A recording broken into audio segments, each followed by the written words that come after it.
2024 की topper list में शामिल पूर्वा चौधरी पर ओबीसी कोटे का दुरुपयोग का आरोप लगा है। जहां एक तरफ उनकी मेहनत और सफलता को सराहा जाना चाहिए था, वहीं सोशल मीडिया पर सवालों की बौछार हो गई है। लेकिन आखिर ये पूरा मामला क्या है, ओबीसी कोटा होता क्या है और क्या वाकई पूर्वा चौधरी ने कुछ गलत किया है? आइए आसान भाषा में आपको पूरा मामला समझाते हैं। सबसे पहले कौन है पूर्वा चौधरी? पूर्वा चौधरी ने यूपीएससी 2024 में 533वीं रैंक हासिल की थी। उनकी तस्वीर खास करके मॉडर्न लुक वाली सोशल मीडिया पर खूब वायरल हो रही, लेकिन इसी के साथ शुरू हो गया विवाद। कुछ लोगों ने दावा किया कि उन्होंने ओबीसी कोटे का गलत फायदा उठाया है। अब सवाल उठता है कि ओबीसी कोटा होता क्या है? ओबीसी यानी कि अदर बैकवर्ड क्लासेस।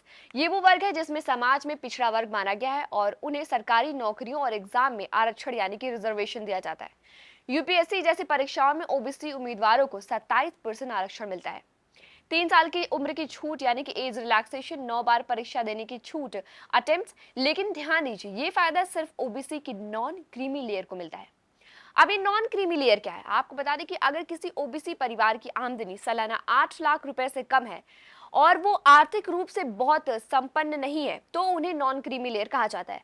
ऐसे लोग सरकारी सुविधाओं और रिजर्वेशन का फायदा उठा सकते हैं। लेकिन अगर जो ओबीसी लोग अमीर हैं या ऊंचे पदों पर हैं, उन्हें क्रीमी लेयर माना जाता है और उन्हें कोई आरक्षण नहीं मिलता। अब आते हैं विवाद पर। क्या है पूरा मामला?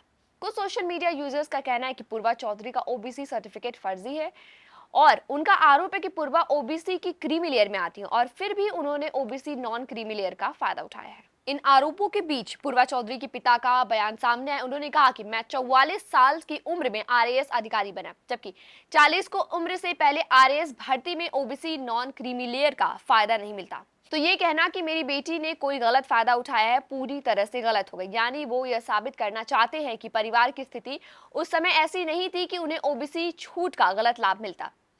तो क्या ये आरोप सच है? अब तक कोई आधिकारिक जांच नहीं हुई है, ना ही यूपीएससी ने इस पर कुछ कहा है।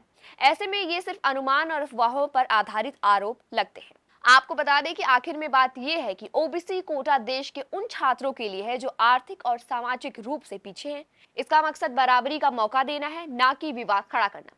जब तक कोई जांच ना हो, किसी उम्मीदवार की मेहनत पर सवाल खड़ा करना सही नहीं है।